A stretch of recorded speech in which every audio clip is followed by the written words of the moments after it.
Assalamualaikum warahmatullahi wabarakatuh. Bagaimana kabarnya malam ini? Semoga semuanya sehat selalu ya. Nah, untuk mata kuliah analisa perancangan sistem, kita sudah masuk ke pertemuan keempat. Untuk materi malam ini adalah mengenai desain sistem ya, mengenai desain sistem. Nanti yang akan kita bahas adalah mengenai definisi desain sistem, konsep dasar pendekatan berorientasi objek. Jadi nanti desain sistem yang akan kita pelajari itu adalah mengenai desain sistem dengan konsep dasar dengan berorientasi objek. Ya.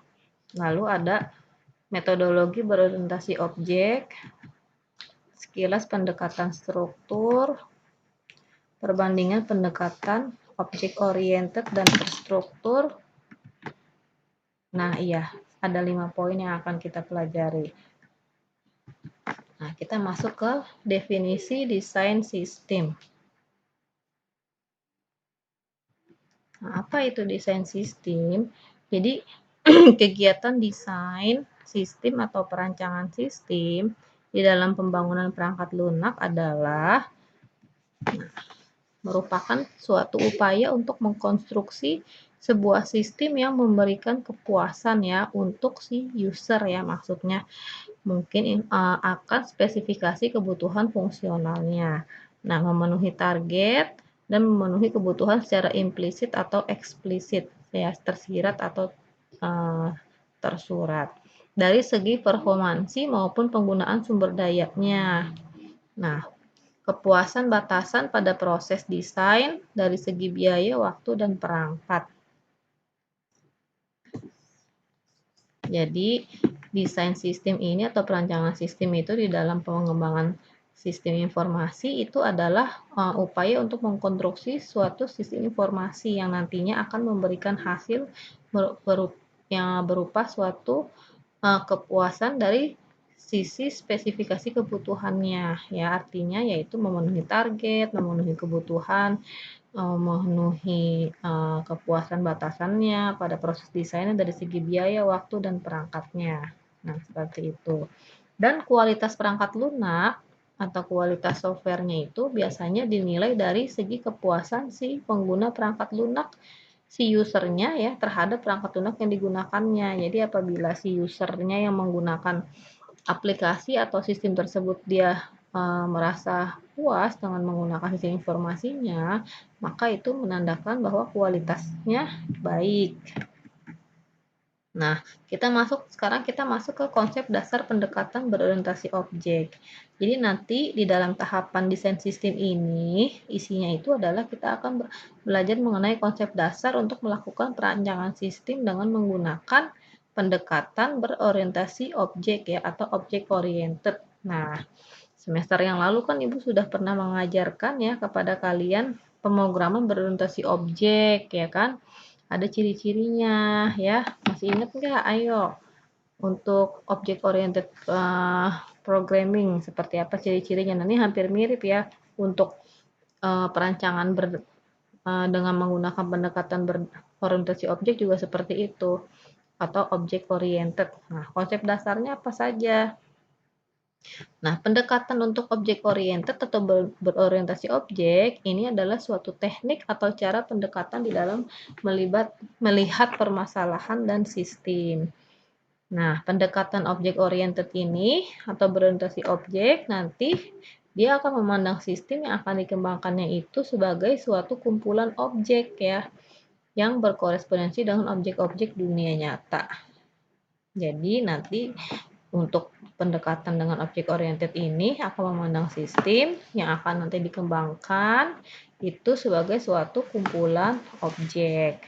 Nah, selanjutnya dalam konsep dasar pendekatan objek oriented, nah metode berorientasi objek ini adalah sebuah sistem yang komponennya dibungkus atau encapsulation ya menjadi kelompok data dan fungsi. Nah, masih ingat kan ya kalian ya di semester yang lalu bahwa apa saja ciri pemrograman berorientasi objek? Salah satunya adalah encapsulation. Kita udah belajar ya kemarin, encapsulation itu adalah pembungkusan data dan fungsi ya.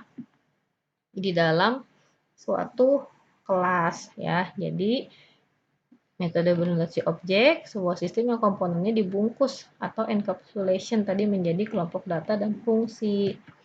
Nah, lalu setiap komponen dalam sistem tersebut, juga dapat mewarisi atribut dan sifat dan komponen lainnya dan dapat berinteraksi satu sama lain. Nah, selain encapsulation, ciri yang selanjutnya adalah pewarisan atau inheritance ya. Masih ingat ya kalian ya, semester yang lalu ciri atau karakteristik dari object oriented programming ya kan, encapsulation, terus ada pewarisan atau inheritance. Jadi inheritance itu yang diwarisi apa? Nanti yang diwarisi ada atribut ya dan sifat komponen yang lainnya sehingga dapat berinteraksi satu sama lain. Atribut dan fungsi biasanya. Atribut itu data ya. Dan fungsi yang akan diwariskan di kelas turunannya. Nah, karakteristik di dalam sistem berorientasi objek. Yang pertama, apa saja karakteristik atau sifat-sifatnya? Karakteristik dasarnya sih yang sudah pernah kita pelajari itu kan encapsulation, enkapsulasi, pewarisan, inheritance, sama polimorfisme. Nah, di analisis pendekatan berorientasi objek ini ada tambahannya lagi ya, karakteristik atau sifat yang dipunyai oleh sistem berorientasi objek. Yang pertama ada abstraksi. Abstraksi adalah prinsip untuk merepresentasikan dunia nyata yang kompleks menjadi satu bentuk model yang sederhana dengan mengabaikan aspek-aspek lain yang tidak sesuai dengan permasalahan. Abstraksi, lalu encapsulation tadi ya, yang pembungkusan. Jadi pembungkusan atribut data ya, dan layanan atau operasi-operasi. Maksud layanan di sini adalah metode atau function atau fungsi ya yang dipunyai oleh si objek untuk menyembunyikan implementasi dan objek sehingga objek lain tidak mengetahui cara kerjanya. Nah, itu encapsulation. Nah, selanjutnya ada inheritance. Ya, tadi sudah kita bahas. Inheritance atau pewarisan adalah mekanisme yang memungkinkan satu objek mewarisi sebagian atau seluruh definisi dan objek lain sebagai bagian dan dirinya. Jadi, suatu objek atau kelas bisa mewarisi atribut, bisa mewarisi sifat yang ada di dalam kelas tersebut. Yang diwarisi apa? Yaitu atribut atau data dan function atau metode yang bisa diakses oleh kelas turunannya. Yang selanjutnya adalah reusability. Reusability itu adalah pemanfaatan kembali objek yang sudah didefinisikan untuk suatu permasalahan pada permasalahan lainnya yang melibatkan objek tersebut. Jadi dapat digunakan kembali. Nah, selanjutnya adalah generalisasi dan spesialisasi. Generalisasi dan spesialisasi ini adalah menunjukkan hubungan antara kelas dan objek yang umum dengan kelas dan objek yang khusus ya, general dan spesialisasi. Nah, karakteristik yang selanjutnya komunikasi antar objek. Jadi bisa komunikasi antar objek dilakukan lewat message atau pesan ya dari satu objek ke objek yang lainnya. Nah, lalu ada polimorfisme yang terakhir atau banyak bentuk ya. Masih ingat ya kalian ya, polimorfisme itu apa? Kemampuan suatu objek untuk digunakan di banyak tujuan yang berbeda dengan nama yang sama sehingga menghemat baris program ya, seperti yang kemarin kan kita sudah praktekkan ya contoh polimorfisme banyak bentuk.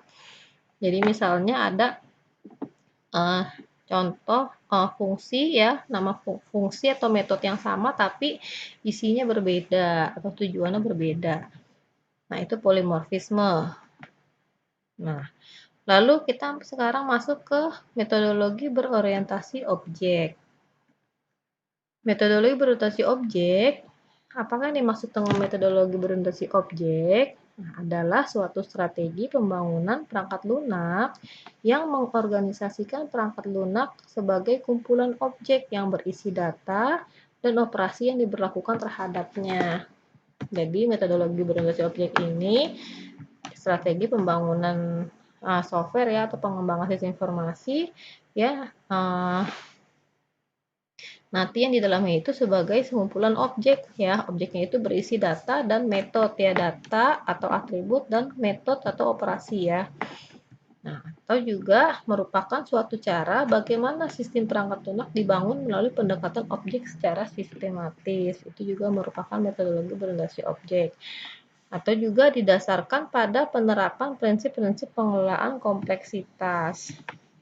Selanjutnya adalah metodologi berorientasi objek, meliputi rangkaian aktivitas analisis berorientasi objek, perancangan berorientasi objek, pemrograman berorientasi objek, dan pengujian berorientasi objek.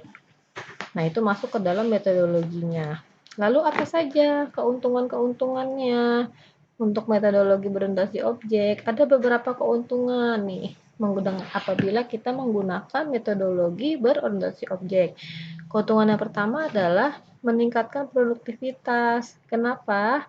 Karena kelas dan objek yang ditemukan dalam suatu masalah itu nanti masih bisa dipakai ulang ya untuk masalah yang lainnya yang melibatkan objek tersebut. Istilahnya itu adalah tadi reusability. Objek tersebut dapat digunakan kembali. Ya. Yang selanjutnya adalah kecepatan pengembangan. Nah, kecepatan pengembangan ini bagaimana?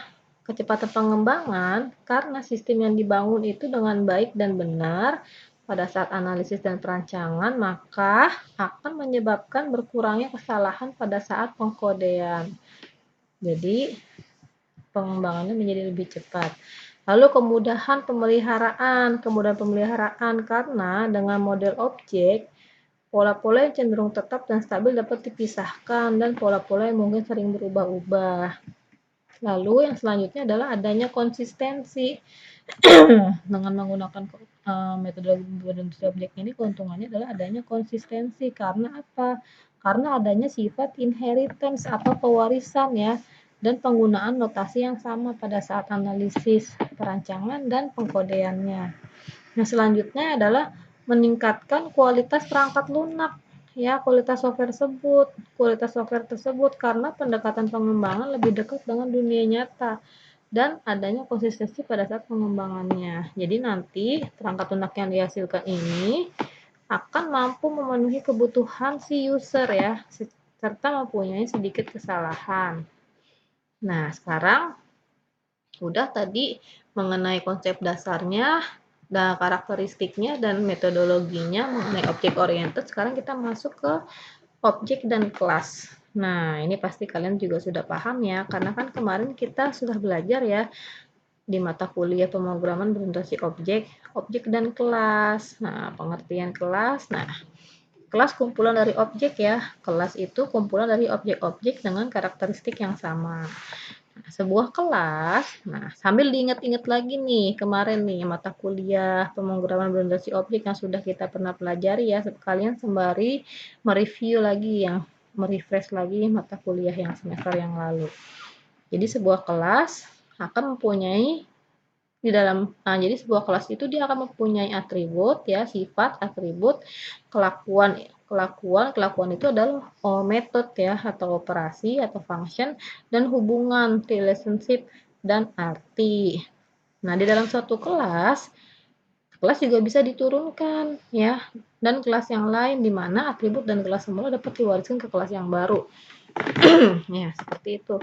Jadi apabila ada kelas induk, maka dia bisa mewariskan sifatnya itu, atributnya, dan metodenya itu ke kelas anaknya.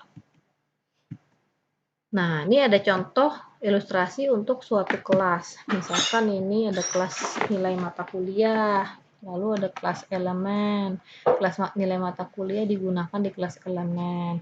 Kelas elemen digunakan di kelas list. Kelas elemen juga digunakan di kelas utama, dan kelas list digunakan di kelas utama. Nah, dari keseluruhan itu ada kelas utamanya ya. Kemarin kita sudah belajar ya ini ya. Nah, lalu sekarang kita masuk ke bagian objek. Apa itu objek? Objek adalah abstraksi dan sesuatu yang mewakili dunia nyata seperti benda, manusia, satuan organisasi, tempat, kejadian, struktur, status, atau hal-hal yang sifatnya abstrak. Nah, objek juga merupakan suatu entitas yang mampu menyimpan informasi ya, atau status, dan mempunyai operasi metode ya atau kelakuan yang dapat diterapkan dan dapat berpengaruh pada status objeknya. Dan juga objek mempunyai siklus hidup. Nah, mempunyai siklus hidup di sini artinya apa? Artinya dia bisa diciptakan, dimanipulasi, dan dihancurkan pada saat kita mengeksekusi sebuah objek ya. Jadi kan kalau kalian masih ingat ya, apa pemrograman berbasis objek yang kemarin sudah kita praktekkan ya dengan menggunakan Java, kan kita dalam kelas utama itu kita akan membuat suatu objek. Nah, ya kan? Pada saat kita nge-run ya, kemarin kan kita run, kita compile terus kita run. Jadi pada saat di-compile, dieksekusi kelasnya, nah pada saat itu akan terbentuk suatu objek. Pada saat kita compile dan merun itu akan terbentuk suatu objek ya. Jadi pada saat itu objeknya itu diciptakan. Nah, objek ini bisa juga dimanipulasi dan dihancurkan ya. Nah, ini contohnya. Yang selanjutnya adalah ilustrasi dari suatu objek, sebuah kelas dan objek. Nah, misalnya seperti ini. Ada suatu kelas namanya kelas elemen. Kelas elemen mempunyai atribut nilai mata kuliah. Lalu ada function elemen sebagai function konstruktor ya, karena konstruktor ada yang masih ingat konstruktor karena fungsi dan kelas itu namanya sama. Fungsi dan nama kelasnya sama. Nah, lalu yang selanjutnya di sini ada compilernya nih. Nah, pada saat di runtime, dieksekusi, itu dalam kan jadi pada saat kita run itu kan yang dia kan akan memanggil dari kelas utamanya ya, semuanya dari kelas utama, lalu dia akan memanggil kelas-kelas di atasnya. Pada saat kita merun atau mengcompile kelas utama, maka itu akan terbentuk suatu objek, new object. Nah, kalau kalian masih ingat ya, kemarin di mata kuliah pemrograman berbasis objek, kemarin kan kita pakai Java ya. Pada saat kita eksekusi, kita run itu kelas utama, maka akan terbentuk suatu objek baru ya, new object. Nah, seperti itu. Di sini akan terbentuk objek elemen. Nah, ini ilustrasi dari kelas dan objek. Nah, sekarang kita masuk ke encapsulation. Encapsulation ini atau pembungkusan ya. Pembungkusan. Jadi diimplementasikan dalam sebuah kelas di mana di dalam sebuah kelas itu terdiri dari atribut dan metode yang akan dibungkus dalam suatu kelas. Jadi encapsulation atau pembungkusan itu pembungkusan atribut dan metode di dalam suatu kelas. Itu namanya encapsulation. Tujuannya untuk apa encapsulation? Tujuannya adalah untuk melindungi atribut dan function tersebut atau metode tersebut. Metode-metode ini metode ya yang ada di dalam kelas supaya tidak bisa sembarangan diakses oleh kelas lain. Nah, itu tujuannya encapsulation untuk melindungi atribut dan metode ya yang ada di dalam kelas tersebut. Nah, atribut itu sendiri adalah dari sebuah kelas adalah variabel global yang dimiliki oleh sebuah kelas. Nah, atribut ini bisa berupa nilai atau elemen-elemen data yang dimiliki oleh objek di dalam kelas objek. Nah, atribut juga dipunyai secara individual oleh sebuah objek. Misalnya, berat, jenis, nama, dan sebagainya. Nah, selain atribut atau data itu sama ya penamaannya, atribut, variabel, data sama. Nah, selanjutnya adalah operasi atau metode ya atau function. Nah, function atau operasi atau metode di dalam sebuah kelas ini hampir sama dengan function atau prosedur pada metodologi struktural. Jadi ya function ya metode ya sama ya. Nah, sebuah kelas boleh memiliki lebih dari satu metode atau operasi. Jadi di dalam satu kelas bisa memiliki lebih dari satu metode. Nah, kemarin kan kalian sudah praktek ya.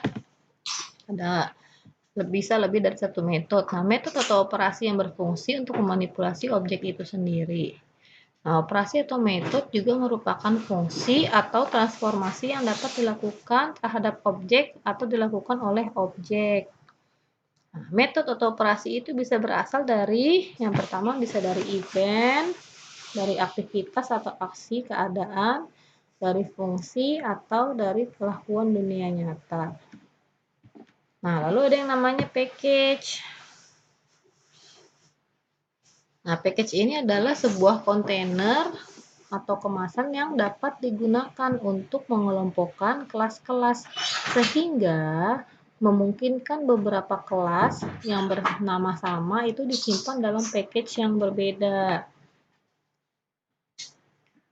Nah, ilustrasi package-nya contohnya adalah seperti ini. Jadi, package itu seperti pengelompokan kelas-kelas ya. Pengelompokan kelas-kelas itu dikelompokkan dalam package. Nah, selanjutnya adalah interface atau antarmuka tampilan.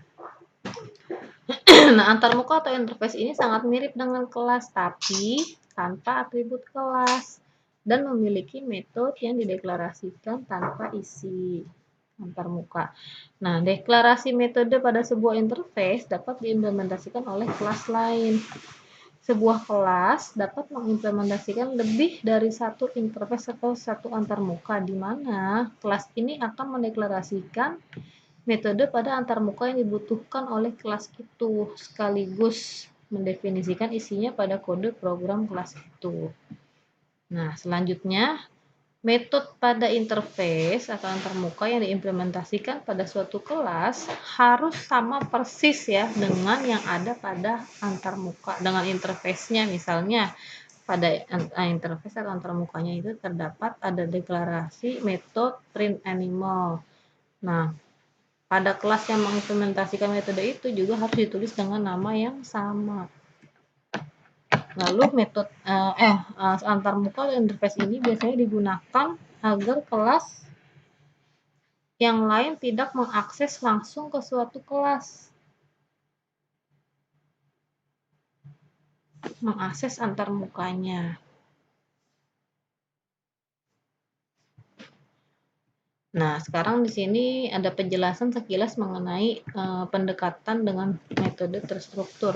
Jadi untuk analisis perancangan sistem ini nanti kita bisa menggunakan dengan analisis berorientasi objek, tapi yang sudah sering digunakan adalah itu ya, dengan pendekatan object oriented, dan dulu sebelum ada object oriented kita menggunakan dengan pendekatan terstruktur atau metode terstruktur. Kalau pendekatan struktur itu dia adalah berdasarkan berorientasi pada fungsi. Nah, ini di sini akan Ibu jelaskan saja sekilas yang mengenai pendekatan struktur itu seperti apa sih. Nah, jadi sebelum sebelum dengan adanya objek oriented, nah kita di sini menggunakan analisis perancangan sistemnya itu menggunakan metode terstruktur. Nah, di dalam pendekatan struktur itu ada teknik terstruktur ya. Teknik terstruktur ini adalah merupakan pendekatan formal untuk memecahkan masalah dalam aktivitas bisnis menjadi bagian-bagian kecil yang dapat diatur dan berhubungan untuk kemudian dapat disatukan kembali menjadi satu kesatuan yang dapat dipergunakan untuk memecahkan masalah. Lalu kalau pemrograman terstruktur, kalau tekniknya terstruktur, maka pemrogramannya juga terstruktur. Nah, pemrograman terstruktur ini adalah proses yang berorientasi pada teknik yang digunakan untuk merancang dan menulis program secara jelas dan konsisten. Nah, berarti desainnya juga harus terstruktur. Desain terstruktur merupakan salah satu proses yang berorientasi teknik yang digunakan untuk memilah-milah program besar ke dalam hierarki modul-modul yang menghasilkan program komputer yang lebih kecil agar mudah untuk diimplementasikan dan dipelihara atau diubah. Nah, ciri-cirinya apa saja nih untuk teknik terstruktur? Ada ciri-cirinya. Kalau ciri-ciri dengan menggunakan pendekatan terstruktur, yang pertama itu merancangnya berdasarkan modul. Ya, modul atau modularisasi adalah proses yang membagi suatu sistem menjadi beberapa modul yang dapat beroperasi secara independen. Jadi kalau pendekatannya berdasarkan terstruktur atau berdasarkan fungsi itu biasanya dibagi berdasarkan modul-modul. Bekerja dengan pendekatan top down dari atas ke bawah. Nah, dimulai dari level atas ya secara global, lalu diuraikan sampai ke tingkat modul atau tingkat rinci. Nah, itu kalau dengan teknik terstruktur dilakukan secara iterasi. Nah, iterasi ini pengulangan ya. Dengan iterasi akan didapat hasil yang lebih baik. Terlalu banyak iterasi juga akan menurunkan hasilnya dan menunjukkan bahwa tahap sebelumnya tidak dilakukan dengan baik. Lalu kegiatannya itu dilakukan secara paralel. Pengembangan subsistem dapat dilakukan secara paralel sehingga akan memperpendek waktu pengembangan sistem. Nah, contohnya untuk teknik terstruktur, nah contohnya adalah seperti ini. Misalkan di dalam satu file, itu ada modul struktur nilai mata kuliah, ada modul struktur elemen, ada modul struktur list, dan lalu ada program utamanya. Nah, perbandingannya nih untuk pendekatan objek oriented dengan teknik terstruktur. Perbandingannya di sini Ibu buat dalam suatu bentuk table bahwa dengan menggunakan pendekatan objek oriented atau berorientasi objek, dekomposisi permasalahan itu dilakukan berdasarkan objek-objek yang ada di dalam sistem. Jadi langsung berdasarkan objeknya. Nah, kalau dengan pendekatan terstruktur, permasalahan itu dilakukan berdasarkan fungsi atau proses secara hierarki ya, top down dari atas ke bawah, dari yang secara global lalu ke tingkat yang lebih rinci. Secara hierarki mulai dan konteks sampai proses-proses yang paling kecil. Nah, contoh perbandingannya seperti apa? Objek oriented dan pendekatan terstruktur atau berdasarkan fungsi. Nah, misalkan di sini ada sistem akademik. Kalau objek oriented kan dia berdasarkan objek atau konsep. Langsung objeknya apa saja, ada dosen, ada jadwal, ada kuliah, ada mahasiswa, ada kontrak kuliah, langsung berdasarkan objeknya. Nah, kalau yang dengan menggunakan pendekatan terstruktur itu berorientasi pada fungsi atau berdasarkan fungsi dekomposisi permasalahannya. Berdasarkan fungsi atau proses, misalkan konteks dibagi lagi, di dalam konteks dibagi lagi menjadi modul-modul, ada pengambilan kuliah, ada penjadwalan, ada penilaian. Nah, ini sama-sama sistem akademik ya, tapi apabila dibuat dengan analisis dengan pendekatan yang objek oriented, maka permasalahannya langsung dibagi berdasarkan objeknya. Tapi kalau dengan pendekatan struktur, maka permasalahannya akan dibagi dengan berdasarkan fungsinya atau prosesnya. Nah, di sini kita bisa lihat perbedaannya. Nah, jadi seperti ini contoh perbandingannya untuk pendekatan dengan yang objek oriented dan pendekatan dengan struktur atau berdasarkan fungsi. Oke, untuk malam ini sampai sini dulu ya materinya mengenai desain sistem, yaitu dengan menggunakan pendekatan objek oriented dan sekilas tentang pendekatan struktur. Baiklah, jika ada yang masih kurang jelas nanti bisa ditanyakan lebih lanjut. Terima kasih, Ibu tutup ya materinya sampai sini. Assalamualaikum warahmatullahi wabarakatuh.